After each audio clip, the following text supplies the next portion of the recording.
Kisah ini dimulai pada akhir tahun 1960-an. Satu keluarga di Kelungkung yang cukup berada, mengirimkan anak-anaknya untuk bersekolah di Yogyakarta. Anaknya yang nomor 2, sebut saja namanya Made, sebelum tamat kuliah menikah dengan seorang gadis setempat, secara pernikahan agama lain. Perkawinan ini tidak dapat diterima oleh orang tuanya. Made dianggap anak hilang. Sejak ini hubungan orang tua dan anak putus. Made tidak pernah pulang ke Kelungkung. Bahkan ketika kakaknya yang tertua menikah dan ayahnya meninggal, dia tidak datang. Ibunya demikian juga. Sekalipun sering ke Yogyakarta menengok anak-anaknya yang lain, ia tidak pernah menemui keluarga Made. Sejak menikah, Made tidak meneruskan kuliahnya. Karena tidak lagi dibiayai oleh orang tuanya, ia membiayai hidupnya dengan berjualan beras. Karena dia ulet, usahanya jadi berkembang. Hidupnya cukup makmur. Keluarga Made memiliki 3 orang anak laki-laki. 2 anaknya ikut Made masuk agamanya yang sekarang. Seorang anaknya entah kenapa menolak masuk agama orang tuanya. Ketika SD, anak ini pergi ke Bali, dan tidak mau balik ke Yogyakarta, ia tinggal bersama neneknya di Kelungkung. 5 tahun yang lalu Made meninggal, istrinya menyusul 2 tahun kemudian. Untung anak-anak mereka, termasuk yang di Bali, sudah selesai kuliah dan sudah ada yang bekerja. Sekarang cerita kembali ke Bali. Sejak meninggal 5 tahun lalu, Made sering mendatangi ibunya di Bali, baik dalam mimpi maupun dalam keadaan terjaga. Ibu ini sekarang sudah berusia sekitar 70 tahun. Matanya sudah rabun berat. Tapi dalam jaga ia sering melihat anaknya Made datang ke rumahnya, kadang-kadang duduk di tangga rumah, kadang-kadang menemuinya di dapur.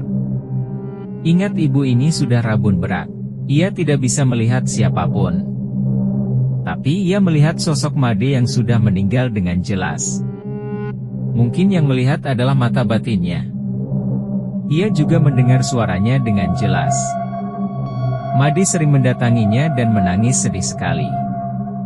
"Kenapa kamu, Made?" tanya ibu ini satu kali. "Tiang ngidih pelihmi. Tulung kedetin tiang, saya minta maaf Ema.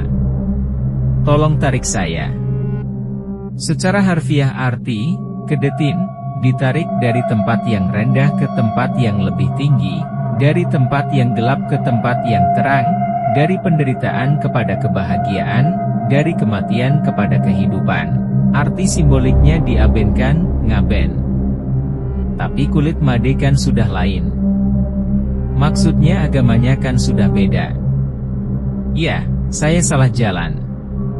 Sekarang saya berada di lorong yang gelap. Saya tidak bertemu siapa-siapa.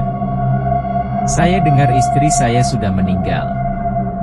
Tapi saya tidak bertemu dengan dia. Saya kesepian sekali di sini, Mi. Tolong kedetin tiang. Walaupun hatinya iba, ibu tua ini tidak berani mengabenkannya, karena Made sudah masuk agama lain dan diupacarai menurut keyakinan agama tersebut. Betapapun anaknya yang hilang kini telah kembali walaupun dalam bentuk roh, tapi begitu nyata. Begitulah tampaknya hubungan ibu dengan anak. Entah karena kehendak siapa, kira-kira 2 bulan lalu ibu tua ini kedatangan 2 orang tamu. Kedua orang muda itu mengaku datang dari Yogyakarta. Mereka adalah anaknya Made. Jadi secara biologis mereka adalah cucunya, entah secara batin yang tak pernah dilihatnya secara kecil. Kini mereka datang. Dan ia tak dapat mengenali mereka karena ia rabun berat. Tapi ia dapat mendengar suara mereka dengan jelas. Setelah masing-masing memperkenalkan namanya, salah seorang dari mereka berkata, "Sebelum ibu kami meninggal 3 tahun yang lalu, ia memberitahu kami bahwa ayah sebelum meninggal 5 tahun lalu, berpesan kepada ibu agar ia diupacarai secara Hindu. Tapi ibu tidak pernah menyampaikan pesan itu kepada siapapun sampai sebelum ibu meninggal 3 tahun yang lalu. Selama 2 tahun pesan Made dipendam oleh istrinya.